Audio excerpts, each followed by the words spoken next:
আজ আমরা জানব নবগ্রহের পূজা করা হয় কেন।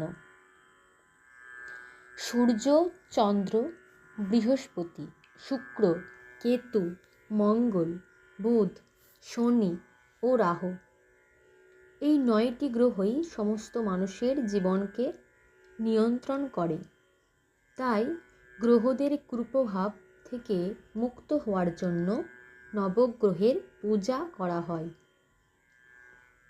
1. সূর্য আধ্যাত্মিক শক্তির পুঞ্জ।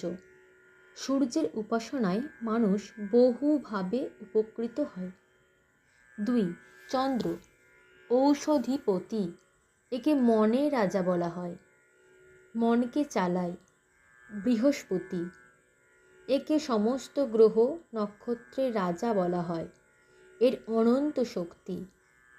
শুক্র, এই গ্রহ থেকে আমরা মান সম্মান, খ্যাতি, সুখ, শক্তি পাই, বীর্যবান হই।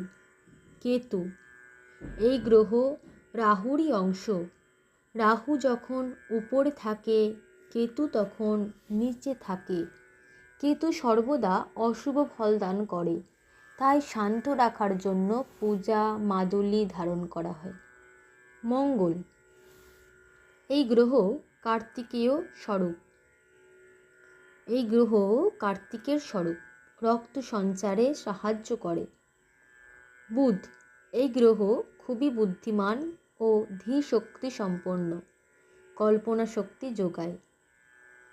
শনি, সুখ দুঃখের অনুভূতি প্রদান করে, কষ্টদাতা। কথায় আছে এখন শনির দশা চলছে।